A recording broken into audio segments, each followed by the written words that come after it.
Rika and Jessicarabbit.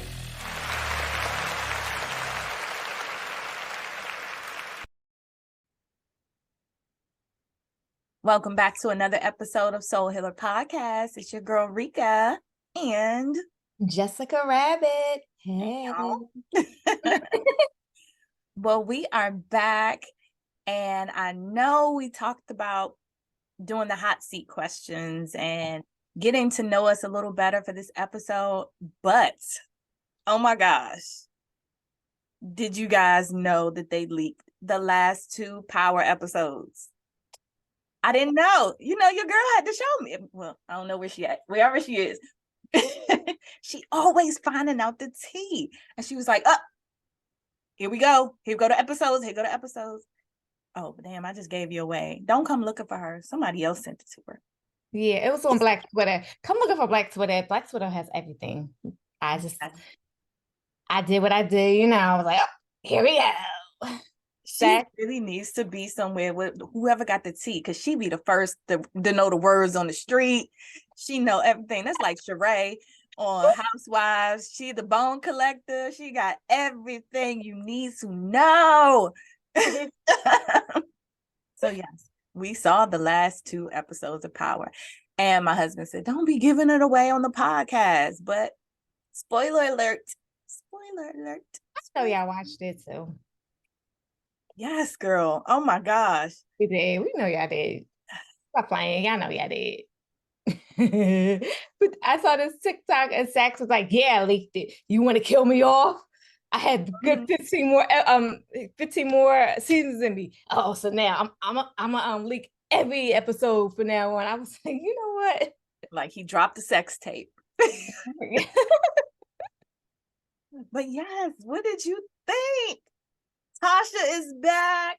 Yes, Tasha's back. Tommy's back. Yes, Tommy. And I wonder if they did that because they want us to watch Tommy's show coming up. I think his should be the next to come. Because it normally goes into Ghost and into Tommy, and then we go into Kanan and then BMF. So, you know, after when we were watching the last episode, I was like, there go Tommy. I mean, there go Tommy and Ghost. I did so. And Kanan. I was like, Kanan? Is this like, oh my gosh. Yes. Because remember, they had that beef with Kanan because Kanan went to jail for Ghost. And I remember Tommy and Ghost set up Kanan to go to jail. So now Tariq and Brayden are going to find a way to get back at Kane so he won't keep trying to retaliate because fucking dirty Diana. Yeah. Little Momo. Yeah, I know y'all don't know what we're talking about, but we'll go back to, what was it, episode 9? Is that episode 9? The finale was 10? Yeah, the finale was 10. So we're going to go back to, 8. We'll end up, 8 ended with Sax getting killed. Mm-hmm. Right. Then they were like, okay, what's going to happen? And then in 9. So back to one of your predictions. Oh, yes. You thought that, well, no, you saw it on Twitter, on TikTok. You thought that Effie could have been the love child. I thought it. Yeah. Oh, I thought you saw it on. And then TikTok confirmed what I thought. And I was like, oh, so other people were thinking this. So you thought that Effie could have been, what's his name? Mecca and Noma's daughter. Mm-hmm. Now, I noticed in the episode she said, if I had a child, I wouldn't want them to be blah blah blah blah blah. When she was talking to Monet in the warehouse, she said, if I had a child. And I was like, but they got a picture of her child, so what she mean if? So maybe she just didn't want them to come looking for her child. But going back to the beginning of the episode, we knew that, oh gosh, damn, I wish I had a list of everybody's names. If I could have the IMDb page to tell me each person's name, so I'll be like, yeah, that lady right there. So we knew that they were trying to find out who killed Drew's lover cousin. Yes. Was it Gordo? Or Gloria? Was her name Gloria? Gloria's a mother. I think Gordo. Was it Gordo? Gordo was the cousin. Is that Cousin, the yeah. name? Okay. So they were trying to figure out who killed him. So we knew that was going to come back. And then Monet tried to flip the script. Well, let me see. Let's go back a little bit. To beginning of episode 9. How did that start out? They say it's a big... Oh, I'm rewinding it in my head. Okay, we just gonna skip through. We don't have to start from the beginning, but we're gonna skip through. The kids are going against Monet. That's still episode 9. Was that still in episode 9? And I think that was 10. Okay. Lauren. They found out Lauren's alive. Yes. Kane found out Lauren's alive. Effie has been arrested. Yes. For Lauren's death. Effie's in jail. They're trying to get her to recant the story so everybody can go back to their normal lives. Oh, yes. And then Tariq found the paper. Remember, it was Tariq and Kane. They were in David's office. I think that's how it starts off. He was looking for David to get Effie out. And Tariq was looking for his mother's address. Yep. So was it this episode where Saxe was sending all those letters to everybody? Or was that 10? It started in this episode? It started at 9, but it completed in 10. Okay, so Saxe wanted everybody to know that if you're receiving this letter, that means I'm dead. So he wrote letters to a whole bunch of people, stirring the pot from the grave. He sent it to his girl. It was Julie. What's her name? Jenny. She looked like a Julie. Jenny, like, if I'm dead, you know that this. And he wanted Monet to think that Tariq was going with the feds. So she was like, Diana, do you believe this? Do you believe he's really talking to the feds? So she sent Diana to do the little dirty business to find out. Or Diana did it on her own. And yeah, she said you do what you do, because she knows she is Snoopy, She used the cootie cat to get the information. Well, she knows she sneaks around and gets all that information all the time. She was always sneaking. She always had all the information. She was sneaking around, snooping around. Remember, that's how she found out that Zeke was the brother, because she snooped around, and then she found that message from Mecca in her mother's dresser or something. So she was always, she snoops. Yep. And then what else happened? They found out about Lauren. She was still alive. They wanted to find out what to do. And was that when Method was like, you need to do something with your girls? Yeah, I think episode 10. Look, I shouldn't have seen both of them together, because now I'm mixing them up. I know, I am too. And then I know what was it? Davis was a hot mess. Yes. Because he came in there to talk to Effie, and she was like, not what you smelling like, the bottom of a pint. And then she wanted another lawyer, and everybody started trying to flip on Tariq. And then that's when Tommy came and found his mother. He found out where he was, and it was so sweet because he got to see his sister. She was so excited. And I was like, oh no. And then all of a sudden you hear that car. You know what that means. Right. Hear them Hemis. So let's see. Before they found out about, they found out about Lauren. They tried to get Lauren to go along with them. Lauren wanted to try to stab somebody with a kitchen knife. Like, what you gonna do with that knife? But then she ended up going along with it, because they took her parents and was like, okay, we'll let them go if you go along with this. Like, you can go about your normal business. Effie was willing to go down with a fight. They wanted to see how tough she was in prison. When she got the phone in prison, did you read the text message? I tried to, but I couldn't. It happened so fast, and I did not rewind it. I was like, did it say something with an M? That's all I saw, was something with an M at the beginning. Did it say Monet? Did it say, like, what was it? Yeah, I don't know. And did you notice the guard was the same guard they used to fuck with Tasha all the time? No, I didn't notice that. I did not notice that. But I was about to say something. Damn, it went. I had a brain fart. Oh gosh, what was I about to say? Okay, I said something about Effie in jail. He wasn't gonna go down without a fight.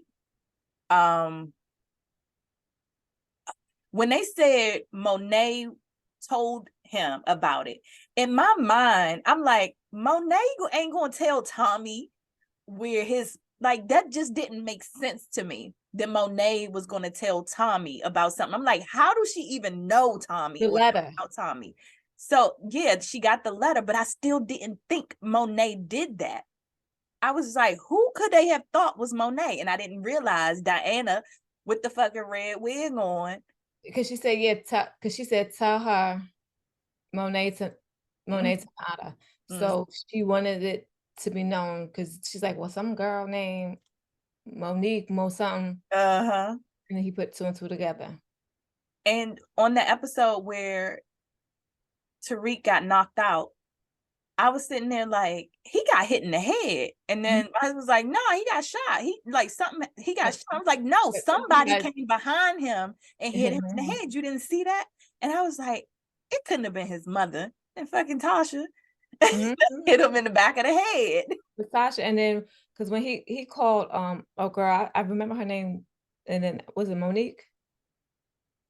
The attorney? Remember, she used to be a fed. Her name was her name Tasha? No, but was it Monique? Was it Monique? Tamika. I knew it was a T. Tamika, yeah. Like Tamika had 2 Tashas, but I know. Yeah, it was Tamika. Oh, Tamika. But then I was like, okay, so he made it seem like Sax was the only person that knew where his mother was, and he didn't want Sax to die with that information. But then Tamika had it this whole time, and she could call the marshals to let them know. So I'm like, why did you even care if Sax died? Well, because he wasn't the only one. He thought she was, but then he had to sit back and say, okay, somebody else has to know. That's why I think he called Tamika. Without the letter, then he got the letter and he found out, but he knew, okay, maybe I called Tamika and let Tamika know. Tamika will know somebody to call somebody to get something to happen. Right. And then 2-Bit pops back up and was like, I want money. I don't have no money. He's just gonna take his word for it that I don't have no money left. And okay, well, give me your car. I'm like, you ain't gonna check what's in the envelope first before you give this dude your car and trust that whatever he has is something you want. Well, I think he knew 2-Bit saved his life before. So, it's almost like, that street stuff that they hold him down, paid him back. He's like, you still owe me. He paid him back. Now I guess they can call it even. He riding around in his car. I'm like, but 2-Bit. I don't get these in these cars, and y'all cars ain't registered. And I say, I like you just gonna ride around town with this car, getting got the title to it or nothing. Yes, like tickets, everything. They don't care. Like as soon as something happened, they just go leave it in a ditch somewhere, or sell it. Go take it to the chop shop. But then going back to the Westons, fucking Westons. That uncle, Lucas, it was no good, and fucking baby Brayden. I knew he was gonna catch a body soon. When I said that, remember I said it had to be his uncle. You did say that. You did say that. And when we were watching that scene, I was like, does he seem suicidal? Does he seem like he might jump off the side of a building? And my husband was like, nope, Brayden gonna push him. Brayden gonna push him. And I was like, I knew he was gonna fall off a building. I didn't know how. Too egotistical, like, yeah, they're gonna get me, you're doing this with the drugs and all this other stuff. Yeah. I'm just, it's gonna be me they want. I can walk away. Right. And he was ready to put Kiki and everybody, his brother, everyone down, just to keep his money. And then Brayden's Eric and brother. Oh my God. This is a family heirloom. You better give up that watch. She got the painting, like, okay, this is only the beginning of it. But then the scene where the kids went against Monet, that was hot and heated. I just look at the show and I'm like, Mary is doing a great job with this acting. Like, she is really good. She is. Her and Meth. I'm proud of her and Meth. Like, yes. And I'm like, you remember them back in the day in that little video? I'm like, when can they just break out in that song for them both to do together real quick? They should have played the damn song, right? Yes. Like, go to a karaoke bar and both of them up there doing it or something. They should just one time for the fans.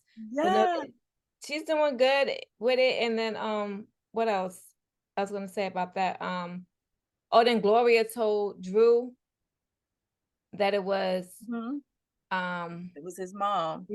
So I think that Drew and Diana are gonna go against King because they were mad at King. They're like, you knew and you didn't tell us. Like, we're at the end of the day, all three of us supposed to stick together no matter what, because that's all really we got. Right. You know, Poppy was like, make all these decisions, and this is why. And then they showed that little clip of them making a plot to frame Tariq. It was like, Tariq gotta go. Like, damn, can't trust nobody. And Effie wanted Tariq to be with her so bad, but now that she turned on him, I wonder, will she come back? Will they get back together? I don't know, because you saw how it was when Tasha went against Ghost. Like, it wasn't never gonna work between them after that. But he already feels like, who can I trust? He stopped trusting her when she killed Lauren, or tried to kill Lauren. So, yeah, I don't know. Ain't no coming back from that. Because he could have died that day. He could have, but little killer, you talk about who can you trust, man? You the one out there killing everybody. I mean, shoot. Like, you killed your father. Can't nobody trust you. But then Braden showed him, I think he found out what Tariq was talking about. Because when his father said, just sometimes you got to do some of the hardest things. So then I think he understood what Tariq had to do with his father. And then when the family wasn't standing up for him, and he was like, F this family, I said, okay, he's going to go back with Tariq, because Tariq's the only one that really had his back. And he shouldn't have lied to Tariq about Effie, but he was going to let her go. So then when Lauren told him that, I guess he was like, all right, no, Braden's good. It's Effie tried to kill her, because Effie did that selfishly because she wanted Tariq. She knew that Lauren wasn't there. And she kept saying, it was the code. It was the code. You were a snitch. I had to do what I had to do. And she always says that, like, well, Effie was saying, when other people did shit to Effie, she'd be like, well, if I was you, I would have did the same thing. If I was you, I would have did the same thing. So the way she would flip it is, if you were me, you would have did the same thing. You saved yourself. It still could be that Effie is her child. I was going to say that because she showed a picture, and it could have been anybody in that picture. And they never showed her in New York. They never showed her okay, and she never said what the girl's name was or anything. Effie still could be her name, because Tariq said the name. He said the name to Noma, and she was like, "What? What did you say?" Yeah, but it still could have been fake, because if she was working with them, because you saw how Noma's face looked when they said that Effie's locked up, and she looked over at the dude that worked with her, the one she gave $150 across the face. She kind of looked at him like, Effie's in jail, but she didn't say anything. He was like, we won't jump to conclusions right now, or whatever he said. He kind of stopped it.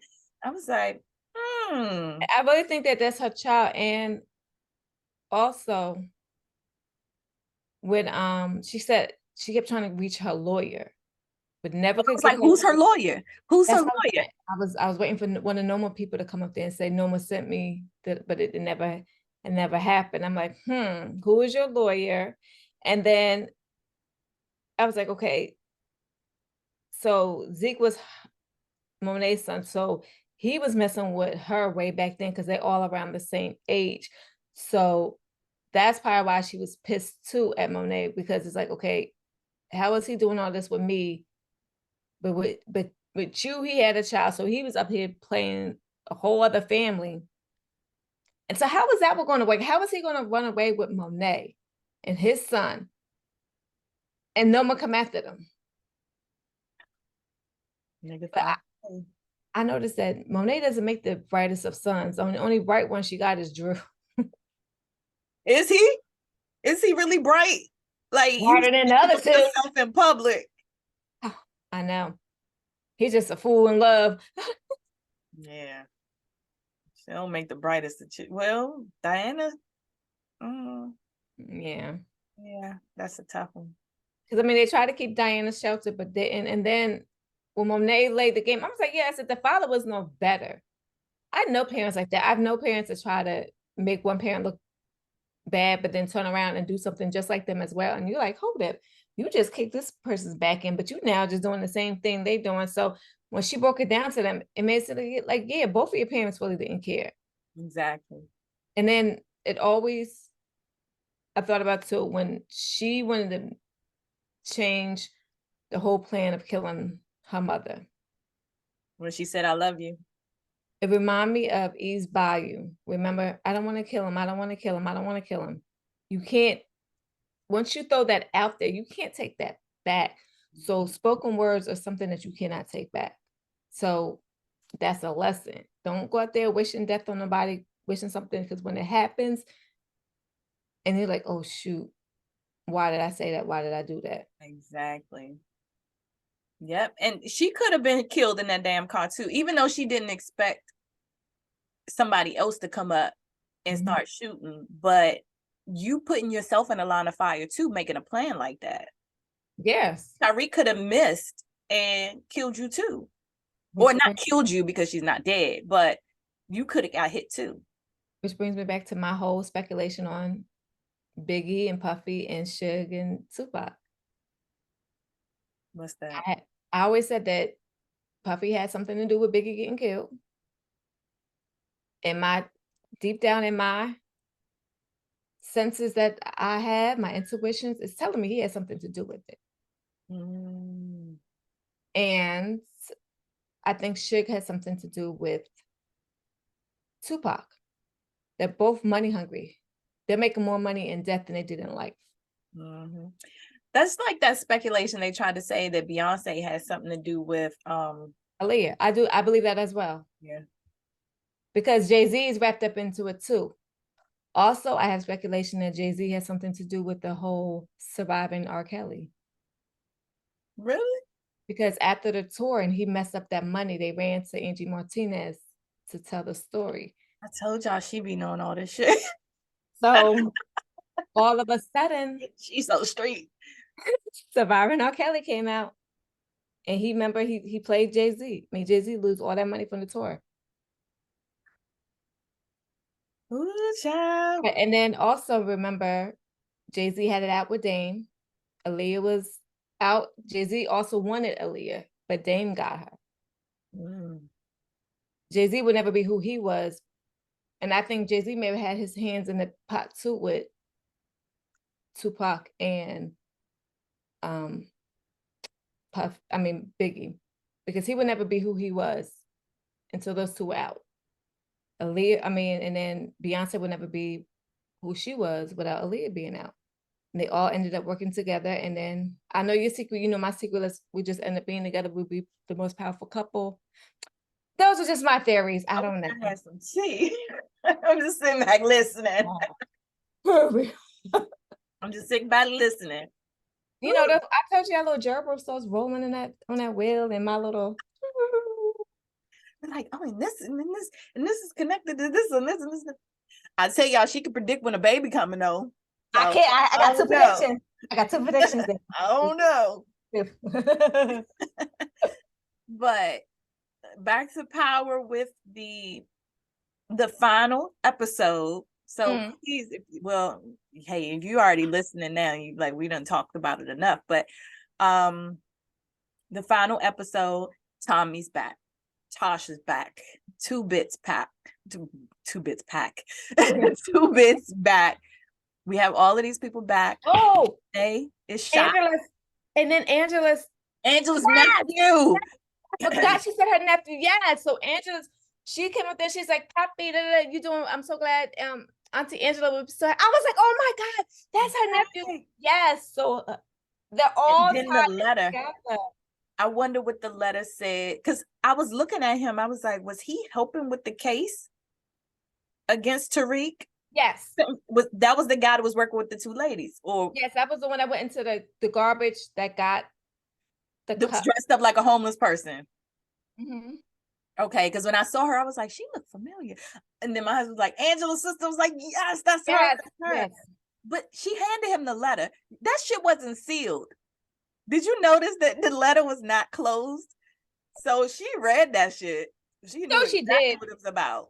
Yeah, because she used to always read Angela stuff. So she was probably wondering if this had something with Ghost, because remember, Ghost gave her all that money and gave her that letter and stuff like that. So I wonder if she thought maybe this is tied in to that, because she was able to pay for her son to go to finish school so he could become a detective or whatever.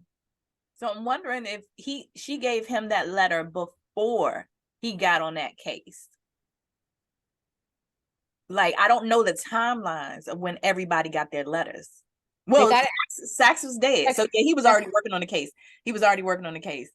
So yeah, Sachs dead now, and now you know more. So that's gonna make him want more revenge. And then she wanted to throw it out there. Your auntie would be so proud of you. Like, you have to do this for her. Mm-hmm. Oh, and then Tommy was like, yeah, Tommy's like, I can't help you with this fight because I'm already dead in New York. But he went so quick from wanting Tasha dead to like, yeah, we're family and I have a nephew. I'm a whole uncle. Because remember, his mother got mental health issues. Yeah. So Tommy probably got a little taste of it, and she knew exactly what to say. Tommy, we family. Tommy, just relax. And then he's like, oh, you would knock your own son out to stop him from shooting me? Oh, shoot. And then she saved him too, because remember the FBI guy was about to kill Tommy. She shot him. Yeah. So, but who did she leave with? She didn't leave with Tommy. She got in the car and left somewhere else. But how did the little girl get out the house? If you got people watching your house, she done ran off to a random car. Tasha was letting her run out. She said, well, I want her to have a regular life. And her mother like, oh my God, you won't get that little girl killed. You know somebody out here looking for us. And you just letting her run around. And then how she know it was Tariq? Exactly. How did he get in contact with her? Yeah, like Tariq, I knew it was you. And he just sitting out there, and she probably was looking through the bushes like, is that my brother? Is that my brother? And he's like, get down. And so all of this stuff happens at the same time. You knew somebody had access to where she was located. You didn't know who, but then you pull up and Tommy pull up the same day. Yeah. Like, because he got that letter from Monet. So Sachs gave the address for Tommy because he said he knew Tommy was looking for him. Mm-hmm. And then he got the address. Yep, and he got there before Tommy, and then, but now they're good and they are family again. So you know. Yeah. And then Braden and Tariq roll off into the sunset together. So well, I think we just started a war. Yes, you think you did. And that's I'm like, Ghost and Tommy are back and just reincarnated in a different way. But the African guy, the Nigerian guy, now we know one of them is Nigerian. Because the one she slid in the face. So I wonder if she's Nigerian as well. He might be on Tariq's side because remember, he got the passports and stuff. And then Tate lost his fiance. You get your fiance, lose your fiance. He was hot as hell. Hot as hell, right beside her. Like, you literally could glance over. She's standing right there. And she air hustling. You think she ain't air hustling? I'm like, you know, but you know that little man dirty. You know he dirty. I thought Meth might have been recording him to use evidence. I did too. I thought that's it. Okay, Meth isn't stupid. Meth is, he been in the game. He knows, he's one of the best lawyers because he knows the game. He knows exactly what to do, how to do it, and he'll get it done. And the good thing is they always getting them cases dropped. Like, Tariq, how many murder cases have you had on you dropped? Right. But now you helping Diana get off and she wants you killed. But Diana, I mean, I don't think she really gonna do anything because she know they're gonna come after her family. Mm-hmm. So she's like, I think she knows, okay. She said, this is the last thing I'm gonna do for you. So I think I don't know how far they can go on, but I think that's going to be his Angela. He's going to end up married and they're going to run into each other again. And she might find a way to be like, I needed to be free from Monet. I wanted us all to be free. So you had to be the person like we did with Effie. Like, she might find a way around that. Like, I feel he might forgive Diana before he forgives Effie. And I don't see Effie and Diana working together. And then Effie can't work with, and then Effie and Kane can't work together because Effie doesn't see, Tariq never wanted nothing from her. Mm-hmm. Kane just looks at it as he want to conquer that, and then he making it seem like he don't want nothing from her, but then he throwing it in the face like, oh yeah, we had sex a few times. He wants something from her because he knows that she held the key to his family staying out on that RICO charge. Mm-hmm. So she knows you're playing me because you don't want me to speak, because you don't want to go to jail. Now, a real man would have been like, nah, I did that. Let her go. Mm-hmm. Pretending to be her fucking lawyer and look stupid. She was like, why are you here? Hold up. I want to know how y'all getting all these visits without anybody getting on a visit list. And she just got locked up. How the hell Tyreek get in there the first day she get locked up? No visitors list. You in this special room. That shit was crazy because I'm like, she just got in a fight. You had a shank on the floor. You should have been in the shoe. You should have been in a shoe. Yeah, it's crazy. I'm like, okay, I understand it's TV, but some of the stuff is just so unrealistic. Cause I'm like, how he get in there? No. People be having to wait to be on the visitors list. And because they gotta do you can't go the same day. No, you have to do a whole background check. And they gotta make sure you're not part of the case, anything like that. It's a whole, it takes a few weeks for you to get a visit, up to a month. And we know that a few weeks hadn't passed because she was in a room and they said, she said, why you changing my room? She wasn't in there that long. No. Ponytail looked the same. Yeah. And then there was that same guard that was messing with Tasha when Tasha was locked up. When she pulled back that wig, that broke my heart. When she had to take that wig off, girl, I cried. I said, oh my God, I know. You cried about her taking off a wig. That will humble you. To wipe that makeup off and to take that wig, that will humble you real quick. Oh my Lord. Oh gosh. Yeah. So what do you feel? So if they come back, when they come back or whatever the case may be, what are your predictions for how it may play out? Well, you already said some stuff. You already said who you think may partner with who. I think it's going to end up being like Tom. I think they're going to get Kane. They might get Kane, and Kane might get locked up over that murder charge because remember they got the wire with him orchestrating everything with Effie. So because they couldn't get Effie, Jenny was going to want someone. So she might end up getting him, and he might end up going to jail. Then we got to see if Monet lives. So remember when Meth went to the interrogation room with Sachs when Diana was in there? He spilled the coffee. He's like, you don't record audio in those rooms, but they had him on video. They saw him do something with the coffee. So now that Kane has been in the room with Effie, they have him on video. They know he's not a lawyer. They know he's impersonating somebody, and then they see him leave out. So they could put any narrative with that they want to. So who did they have recording him? Where was that at? That was Lauren. Lauren had that wire. She wore that wire. That's why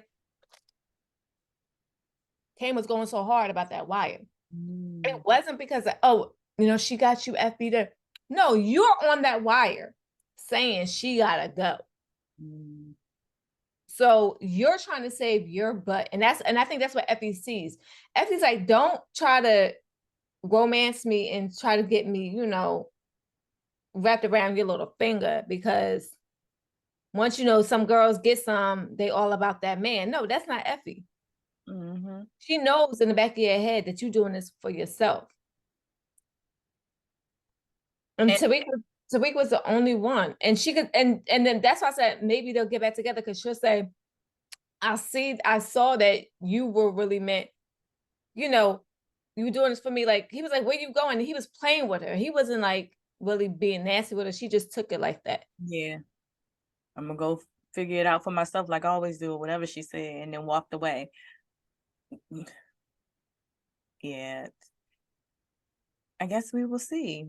And I don't see a reason why it won't come back on. Like, yeah, I think it will. It's good. They have enough people. Have a few storylines. Marianne will die. No, and for the fact that it got leaked, just like how Power used to get leaked, I think they went, because people wanted to see it. You made us wait 2 weeks. Somebody's like, nah.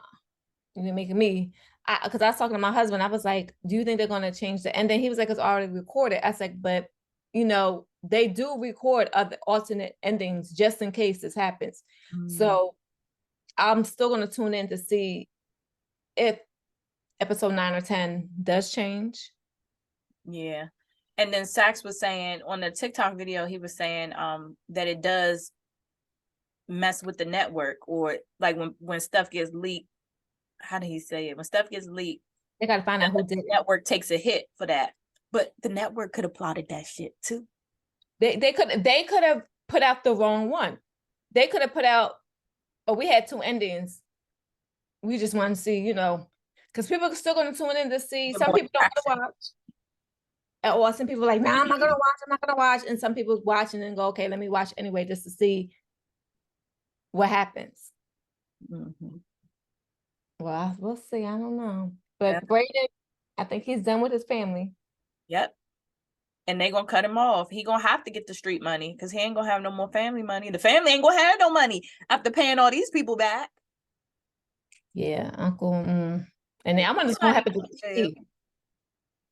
Yeah, Kiki might have to take the rap for it. I mean, but Kiki's gonna disappear. But she also realized that she's like, your uncle would never have committed suicide. Like, we know that. So who forged this suicide letter to make it look like his handwriting?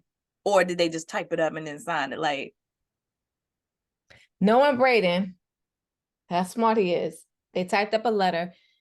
They got a signature off of a other letter and had it printed out. Took a pen and wrote over it and signed it and had it like that.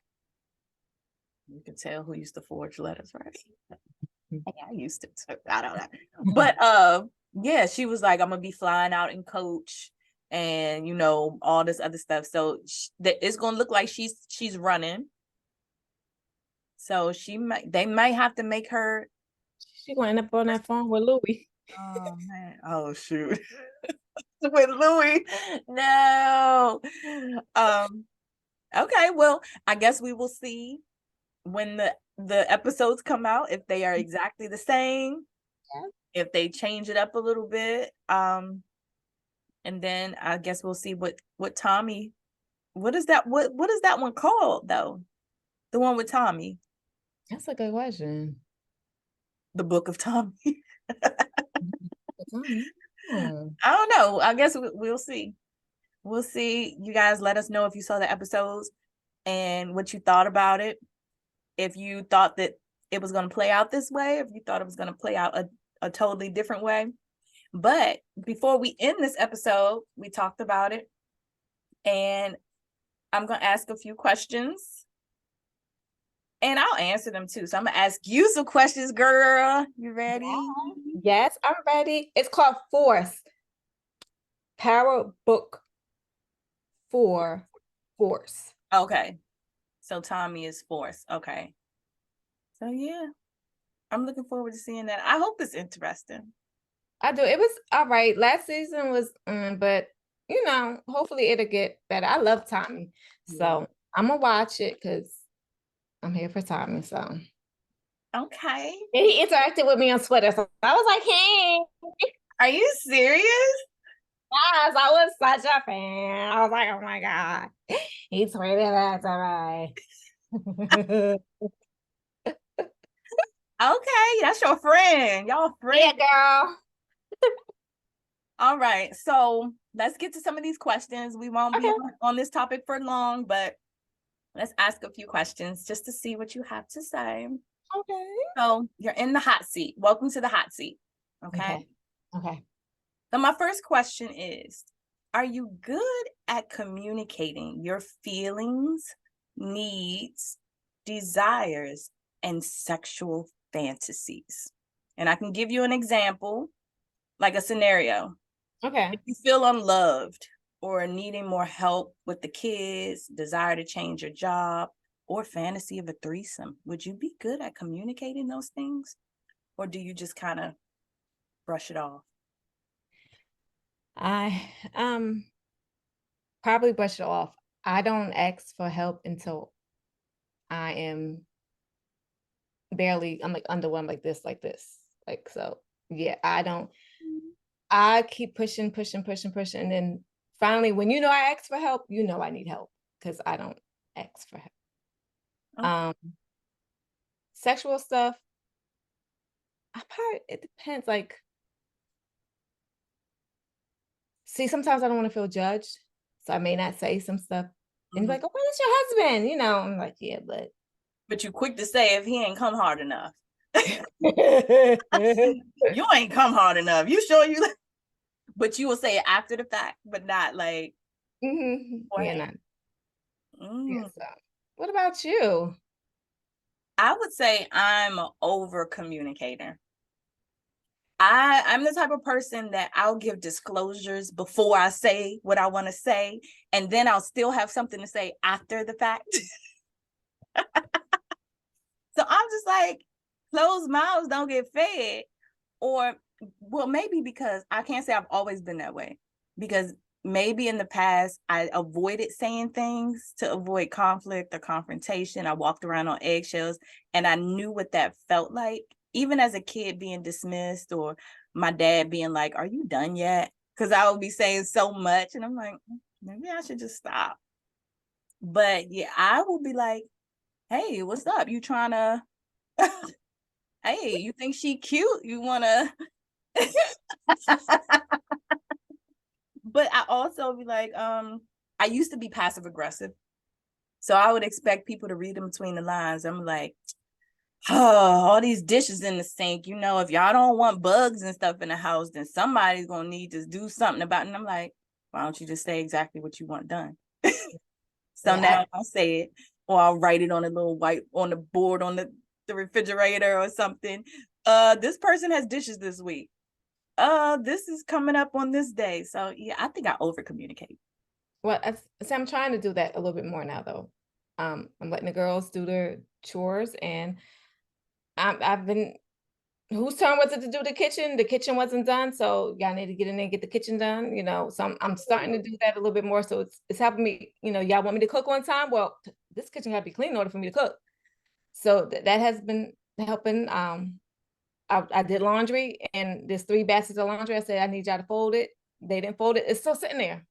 So I'm going to send out another message like this needs to be folded, or I'm not washing clothes. So do you feel you're better at communicating through text than in person? Text, yeah. My That's husband. Twitter fingers.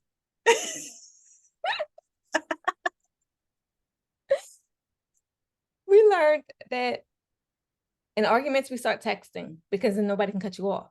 So I will get out all of my feelings in a text, and then he can read it, and then we can start communicating. Then we can go, okay, well, I read what you said, and it makes it easier because him and I both have a lot to say. I've done that too. So as a kid, I used to write my mom letters and slide it under her door. when I had Oh, stuff to say, so I wouldn't feel dismissed, or she wouldn't cut me off or try to yell. So I would write the letters sliding under her door. I never knew if she read them, but that's how I would get out my feelings. And it was my way of releasing. So that's probably where that over communicating came from, because I was trying to get everything out of my head at once without somebody cutting me off. And then now, as an adult, sometimes if I feel like I have something to say, I know my husband, I look at body language, and I could tell when he is zoned out and don't want to hear nothing I'm saying no more, when he shuts down. So I'll start a Google Drive document and was like, I just need to get this off my chest. But that'll give me the opportunity to get out everything I need to say. And then if he feels that he wants to respond, and I'll even put in there, you don't have to respond for real, but he'll reply back through the Google Drive document. And I'm like, oh, he did respond. Okay, I didn't think he would. He'd be like, to address the topic number one, to address topic, he got to be professional with it in reference to the first paragraph, in reference to the second paragraph. And I'm like, okay. But it helps us to really speak transparently and like not worry about how somebody's going to take what we have to say. And we will honestly put, I don't really care how you feel about this, but this is just how I feel. no, and I had to learn that. I had to say, well, those are your feelings, and you have every right to feel the way you feel. And I do appreciate that now. It's like, okay, those are your feelings. I don't have to feel the same way. That's how you feel. Right. Okay. Well, look at us for communicating. We got A+. All right. Question number 2. Have you ever been jealous of a partner you had? Or do you think anyone was ever jealous of you that you were in an intimate relationship with? Jealous. I think I've had, I don't think they would, in some instances, I think like, I don't say jealous, maybe envious of some things that I had that they didn't have, or some things I used to always hear, or you grew up in a 2-family household. Oh, I didn't have my mom and my dad, or I didn't have anybody to push me to go to school. And so I don't know if that was jealousy or envious or sarcasm. Mm-hmm. Um, Sometimes I do, we're jealous of guys because they didn't have the slack that I had. I will always get in trouble because I came in late, or they could go out and do whatever they want without being questioned. And, oh, I just want to go out with my girlfriends. No, so it's like, why is it that they can come and go and I can't? And I'm more responsible than they are. Yeah. So I think that part, yeah, but not like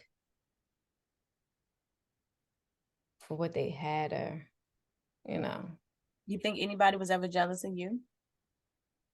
I don't think so. I mean, not that I know of. If they compared themselves to something, or like you said, your relationship is better, or I didn't have that type of relationship. I don't know if jealous. I know sometimes they would say I had to work on this. They said I would try to compare myself with people like, oh, well, my job does this and my job and your job doesn't do that. Like, I'm better than you. So I had to really work on that. I didn't know I was coming off like that. So I would try not to compare and contrast different things. Like I told you before, like with certain, if you got something, and I wouldn't say that I have it, because if you're always talking about it, because I didn't want to feel like I was pushing it in your face. So I would stay quiet. But a lot of people wouldn't know stuff. And I'm like, well, I didn't want to say anything because I didn't want you to feel, because people have projected that on me. So, and I'm like, well, maybe I really am like this. So now I don't talk about certain things. I had to tell her, child, I'm like, girl, no, tell me all the stuff you got, all the stuff you accomplished, because I look at that as, an example, somebody setting an example or leading by example, where I'm like, oh, wow, she was able to do that. So you know what? I know I can do that too. I look at that as inspiration. So I would never be jealous of someone because of something they had that I desired. But in a relationship, I think I have been jealous, but it turned into resentment if I knew that someone could get away with something that I would never think that I could get away with. But I think that was because I was always going above and beyond, trying to prove myself to people or trying to feel like I was needed or something. So it could turn into envy a little bit, like, oh, I wish I had that. You know, I wish I had that type of relationship with my siblings, but then it can turn into, I'm glad I don't have that type of relationship. So I would change it real quick. But Yeah. I think I used to be jealous of my husband because he could stand firm in something that he was not going to do, or, and I'll be like, well, how, I wish I could do that. And I'm like, you know what? Let me try it. Let me try it. Let me try to just let some stuff go. Let me try to just do things a certain way because it turned into resentment. And when I felt resentment or got bored, I would pick and become petty. So I'm like, I had to start seeing that reflection of myself in the mirror. But it was never about like money or clothes or different accomplishments, because I'm like, I can accomplish whatever I want. But it was more so about personality, because I thought I had to be a certain way for a long time. So I would attract people who were the total opposite of me, who were more upfront and didn't care about your feelings, who that tough love type of person. And I'd be like, ugh. See, I say the same I thing made your because head itch. I'm sorry. it's okay. Because I was talking about that with my husband yesterday. Like, I was always envious how he talked to his parents. He would just keep it real. I felt like I had to just obey your parents, do what they say, don't talk back and things like that. So I'm like, whoa, you can talk to your parents like that and like they're not gonna kill you. And then, but also if something falls or he hears something, he'll go, are you okay? And I'm like, yeah, I'm fine. But I didn't grow up in a house like that. Something fall, crash, they didn't say, oh, you okay? You just make the announcement, I'm fine. So he's like, yeah, because they don't care about your feelings. And I'm like, oh, well, I didn't look at it like that. But so I mean, because I never understood why you had to, like, why does he keep asking me, am I okay? I didn't say I need help. Oh, okay. So, I mean, Okay. So the next one is on a scale of 1 to 10, with 10 being very good at it. How well do you handle stress? stress, I think I do very well under stress. I give myself maybe a 7 to 8. I've had a couple of really high stress situations, but for the most part, I was able to keep my calm, and I didn't kill anyone. Even though in my head I wanted to. Yeah, I saw it happen in my head. I did not do it. And I was like, okay, I can get through this. We can get through this. And I was like, and I'm like, how can I get through this with the least amount of casualties? So I think I work really well. I don't know, having maybe kids with autism helps, but I was able to, like, all right, let's get out of this and try to get out of this alive. Okay. And what is your go-to stress reliever? Deep breaths, like I'm in labor. Like, and just say, don't do it, don't do it, don't do it. You don't want to go to jail. You don't want to go to jail. Okay. I go. So if you see me like that, and if you start seeing tears come down my face, I'm not crying because I'm sad. I'm crying because I'm trying not to kill you, and I don't want to go to jail. So I'm that crazy cry. When you're mad, cry when you're mad. They say it's not good when you cry when you're mad. Yeah. My daughter does that. I wonder if she wanted to kill me too. Oh Lord. Did that earlier today. Oh no. And she has a prom tomorrow, and it's like things are not going the way she wants them to go. And I've been like that. I was just like, F it. I remember that I went to prom with Avery and things were just not going my way. And I was just like, F it, it is what it is. I can't change it. It's I'm gonna have to make it do what it do. My parents wouldn't take me to go get my hair done. Nothing. And I'm like, I'm gonna get makeup done. No, you can do your own makeup. And I'm like, I told her she could do her own lashes today because somebody backed out on her. I was like, but you do them so good. I was like, I know you don't want to hear the positive stuff when you're going through something, but you do a good job. So if this can save you money and it's for one night and you need to be photo ready, then you could do it. And she's like, but I didn't want to just do it for one night. I'm like, okay, she wants to look for something wrong. She wants to be mad. So I'm gonna let her be mad. But she also was like, I said, do you need a hug? She's like, no, because I might start crying. I was like, maybe you really need to go in your room and cry because you don't want something else to trigger you and then you explode and then that something else happened because I wouldn't do something she wanted me to do and she just stormed out. I was like, you're not going to get your way by storming out the room. You know that's going to make it worse. So you need to figure out how to handle your emotions. She probably was like, fuck that bitch.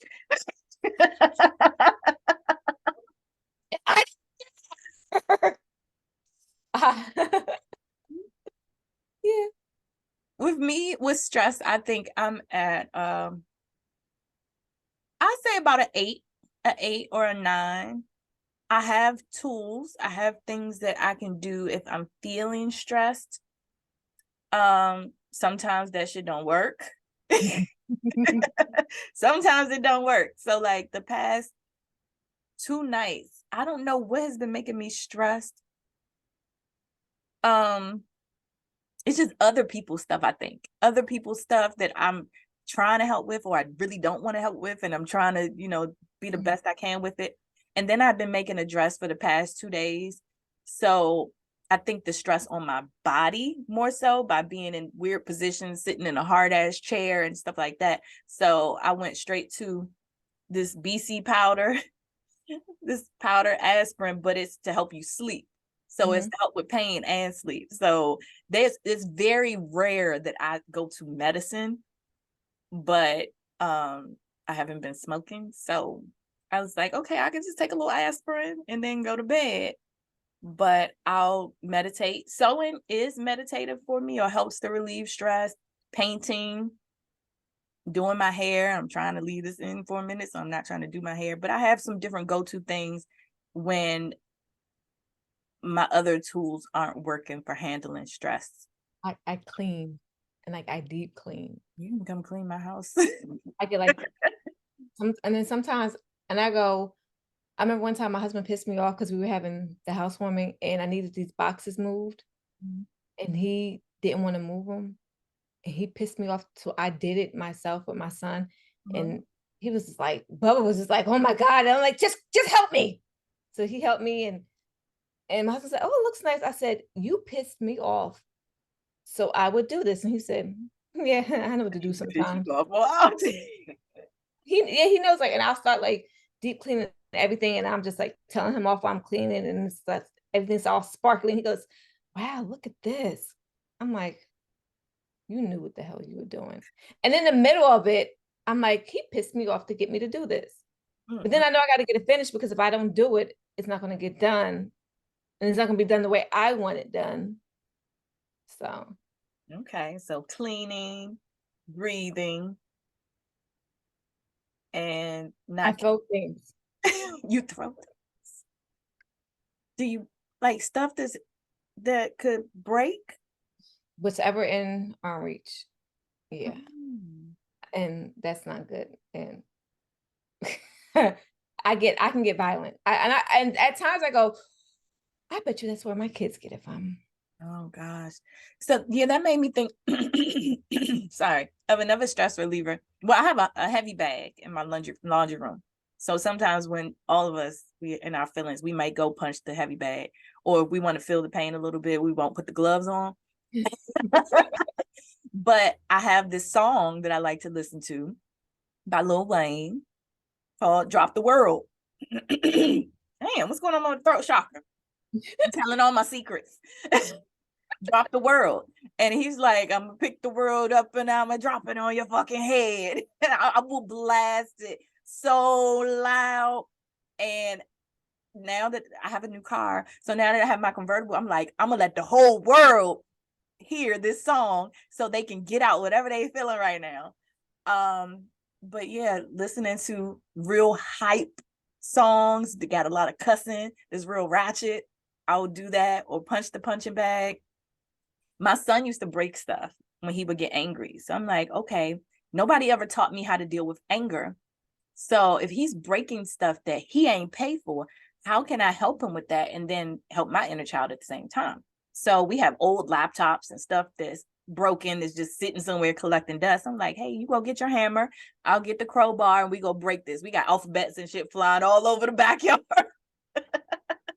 Like, oh, He had an old dresser. I was like, you're not in a good mood today? You can go ahead and push the dresser outside and just bang it up a little bit. So he was like, okay, all right.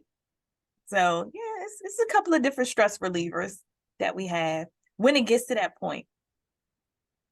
So, yeah. All right. So do you believe in gender roles? If yes, explain one gender role that you won't waver from. If no, explain why. Okay, so I understand gender roles. I grew up with gender roles. I did not shovel snow. I did not take out the garbage. I didn't lift heavy boxes and things like that. So I do still think God should do that for you as much as possible. So yeah, I think that they should continue to do that as much as possible. But I mean, no, I think cooking and cleaning, we both take shares of that. Like, there's times where I do most of the cooking, but he'll jump in if he sees I'm tired and I feeling good, my body's worn down, he'll do it. On the weekend, sometimes he'll do that for us. He'll do laundry. I had to learn to give up my power because I want things done the way I do it. So it's like, okay, this is how I do laundry. You put this and this and this and this, and this, and you need to use all of this. And then he'll ignore everything I say and do it. I'm like, and I'm trying not to like project that because then he didn't have to help. Right. So I'm learning to accept the help and just, we do it if need be.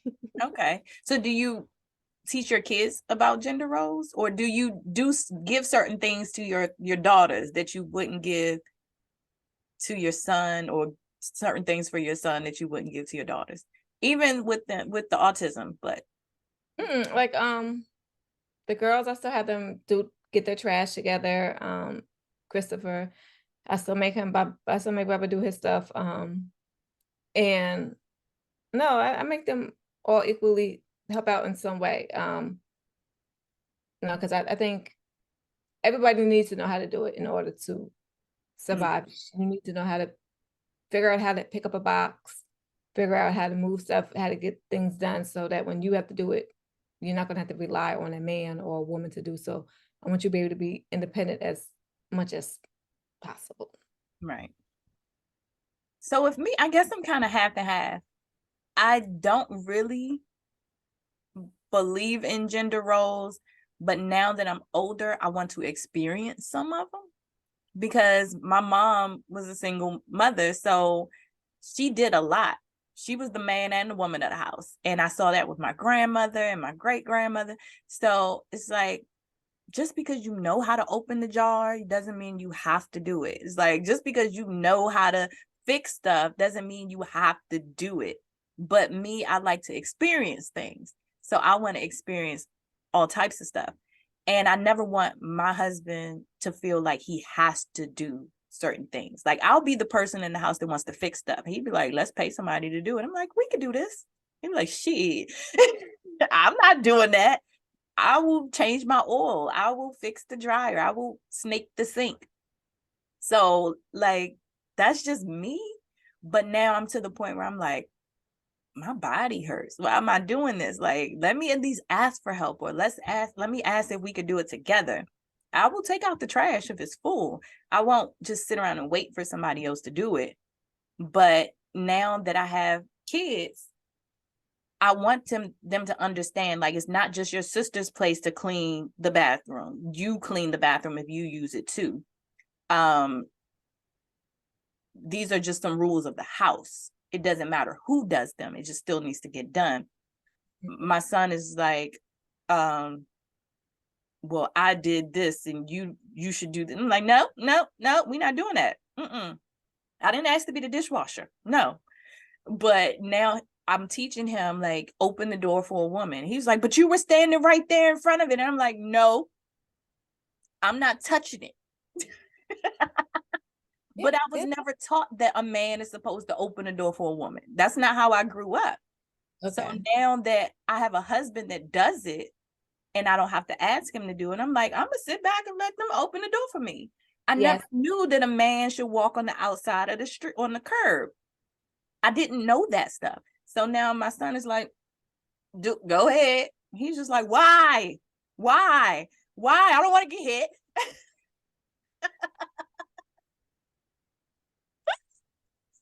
So it's to an extent with the whole gender roles, because I'm like, well, I want to protect you. I'll walk on the outside of the street. And my husband's like, get your ass over there. That's how my husband is. And it's like, when we go grocery shopping, I pissed off this woman one time. He picks all the stuff. I like scan. If we go to self-checkout, I like scanning, but he'll put all the bags in and I'll just go sit in the car. And he puts all the stuff in, and this lady looked at her man like, or my bags, he carries all my bags.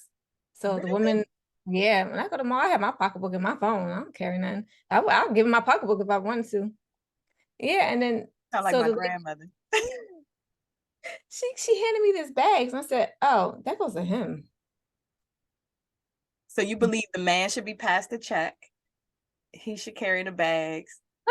No. Well, the check is his money with. I mean, I'll pay, but or if he'll pay and I go, well, I'll leave the tip and you can pay, like, or we'll take it vice versa, like that. That to me has always, my grandmother taught me that when I first started dating. She goes, well, if he pays, then you offer to get the tip. Or if you go to the movies, say, well, I'll get the popcorn. Don't always just make him do. You show him that you're willing to put in a little effort as well. I was like, okay. And see, me with the groceries, my husband be like, all right, super Negro. I'll be trying to have 5 bags in my hands. He'd be like, yo, you can give me something else. I'm like, well, I wanted you to be able to open the door. He'd be like, I got it. So I'm all in protective mode. I'm like, I don't want you to do too much. I can do it too. Look, I can do it too. He's like, girl, if you don't sit down somewhere. I'm trying to carry the cups from the tray from the food and then carry the bags and then hold my phone. He was like, so you're going to do it all by yourself? I'm like, okay, Rika, stop. Because we're just independent women. But I mean, it's funny. I saw a TikTok with that. When you're around, oh, I can't do this. When he's not around, you're like, oh. And then he comes around, oh, I can't.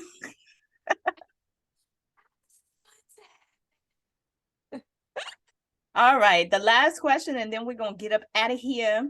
When it comes to sex, are you the dominant or submissive? I think it depends. I can be a pillow princess. Or, sometimes I'm, but then he always tries to take his dominance back. So it's always funny. That's so funny. I'm like, I was winning. And then all of a sudden you're like, no, not today. I was winning. It's not a race. You were going to tap out. And he was like, no, I'm not. You're going to tap out. So that. So how many times, and I think we asked this question before in another episode, how many times a week is a good number to have sex with your partner? I say at least, now that we're older, I say 2 to 3, if not more. So at least 2 to 3, I think, Okay. So I would say I started out as the more dominant, I think. Or maybe it was half and half. And now I want to be more submissive. So I'm just like, okay, you can undress me. You can do like, okay, I'm right here. What are you gonna do? And then we're both sitting there staring at each other like, who's gonna make the first move? He was so used to me doing it. I'm like, read the room. If I didn't get up and stand on the bed. But I feel that 2 to 3 times a week is a good number.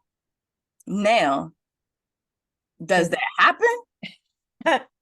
No. Sometimes you fall asleep. Right. At some time of the day, I might be like, all right, I'm ready. But then shit happens and things play out. And then I'm like, oh, I'm tired now. Damn. I wanted to do it, but at that moment, but you weren't here, and I know. Like, yeah. Gosh. Why does that happen? I'm like, I don't know. But then it makes me feel bad. It makes me look like the bad person. Like, damn, you done talked about it. You done said we was gonna get it in. Like, I'm like, I really thought I thought I was gonna do it. I know. I give it to those women that can do it almost every night. I give it to I'm a little tiny bit. I'm not usually envious of people, but I'm a little tiny bit envious of the people that be like, yeah, I want it. I want it all the time. And I'm like, I want to feel that. No. I want to do that. I've tried. And then I'm like, all right, my cooter's a little sore. So let's give it a few days. Damn. But that is it for the hot seat questions. You got to know us a little bit better. I was not going to ask no personal questions. You was not going to be using our information against us. You do not need to know the city and state we located. You don't need to know the zip code. You don't need to know the best friend from childhood. What their name was. All them what was your high school mascot? You don't need to know the security questions at all. So I was not going to get that deep. But let's see, before we go, 2 truths, 1 lie. Let's see, whoever looks at this episode, let's see if they can guess what the lie is from the 2 truths, 1 lie. 2 truths, 1 lie. Okay. JJ, this bug's for you. Okay. Let me see. I have 3 kids, 2 girls and 1 boy.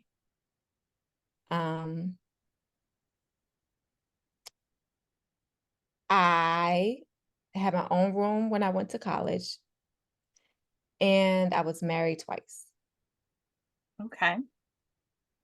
Okay, so let's see what y'all come up with for that one. And for me, let's see. I went to college for communications. I have 2 dogs. And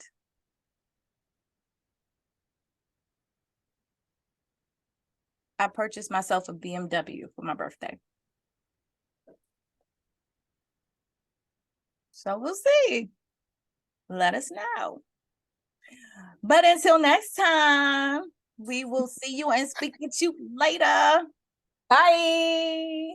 Oh, your girl birthday on the 22nd. Wish me happy birthday. Happy birthday to you. Happy birthday to you. Oh, and then next week it's gonna be a surprise. Surprise next week. Surprise next week. Okay, bye.